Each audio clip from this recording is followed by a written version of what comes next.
Welcome to Belfast, where I'm from this video. You're all very, very welcome. We're checking on our worms to see if they needed feeding. Something else we've tried in the past couple of days is to leave more ventilation open for the worms, just to see if the circulating air would have any effect on the worms. But yeah, it'll be interesting to see for our own peace of mind whether it worked for us or not. Tomorrow we'll be filming quite a big video, which Harry's going to introduce now. We're going to do a Q&A session where Oliver and I just talk, and Daddy's not going to do anything. Yes. We've asked for the past couple of days for any questions, worm-based questions that you have for us. We have picked all the questions we're going to use, and the two boys are going to answer the questions tomorrow without my assistance, so it'll be interesting to see what the outcome is. I'm so excited. But thank you to everyone who took part and asked us questions. It's been awesome.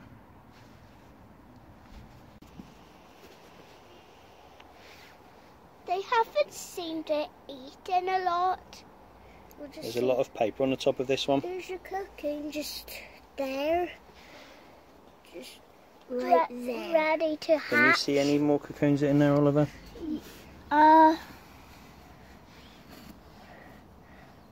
That one is Look good. at the worm ball underneath.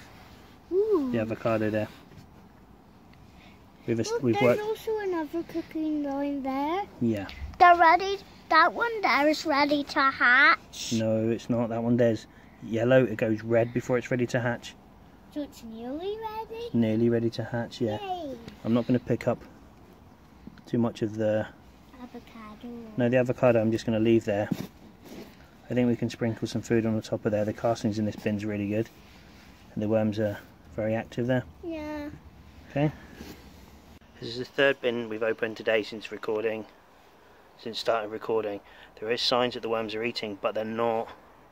I don't think any of these bins that we've seen so far need feeding. We were given some diced carrot, which we've added to the bins about a week ago, and the carrot just seems to have gone slimy. But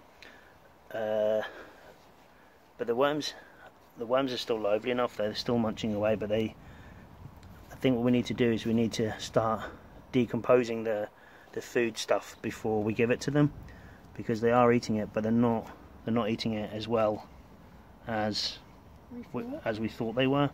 There's still a lot of vegetables and cardboard and paper and still avocado from like a few days back, so maybe the cold weather has slowed them down. I'm not 100% sure, but see, the worms in there are still active. They're still climbing around and stuff, so we're gonna have to try a different technique with feeding. We read in Rhonda Sharman's book that if you decompose your food and then feed it, the worms eat on it better, because these bits are just too big for the worms to eat.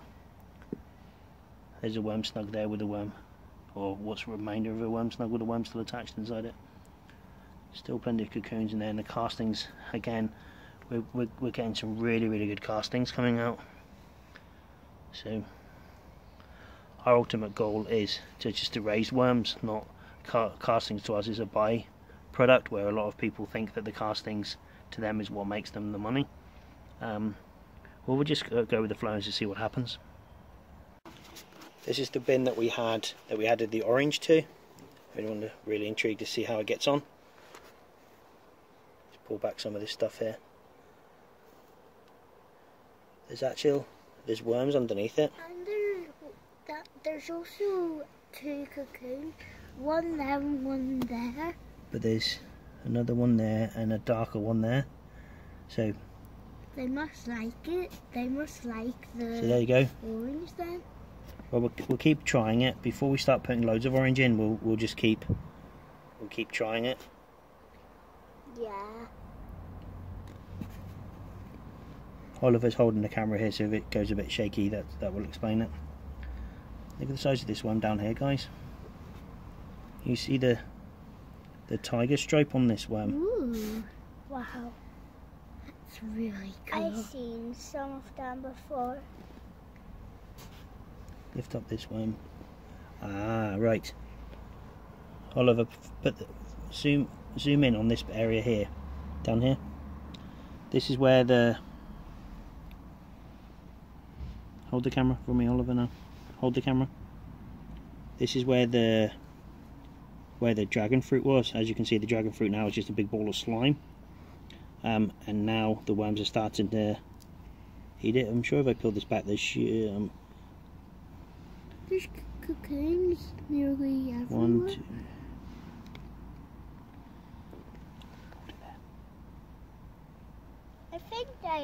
I think there's quite a lot of worms hiding. I mean, they're hiding as such.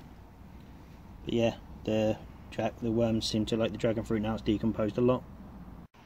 It looks like with our worm bins we've heavily overfed them all. I'm not overly worried about it, but if you do overfeed it, it can make the worm bin anabolic, which is like stagnant basically and smelly. I'm not overly fussed by it because the worms still are eating it, but what we're going to do is we're going to cut back the feeding for maybe a week. Obviously monitor them, but we will cut back on the feeding and hopefully get back into like a level playing field again. This bin here seems to have the largest worms in it. Right down in this corner where we pulled some of the uneaten food away, the worms in there are pretty big indeed. Really impressive worms there. Just found a slug hiding underneath one of our boxes. We don't, as a rule, we remove any slugs or snails or anything we find in our worm shed. It's down to personal preference. I myself don't like them in there. I fear that they may climb into one of the worm bins and eat our worms. I'm not 100% sure, but just if in doubt, keep it out attitude. This is how much and worm slugs we have made in the past few 2 weeks. Thank you for everybody who was saving us their toilet roll tubes.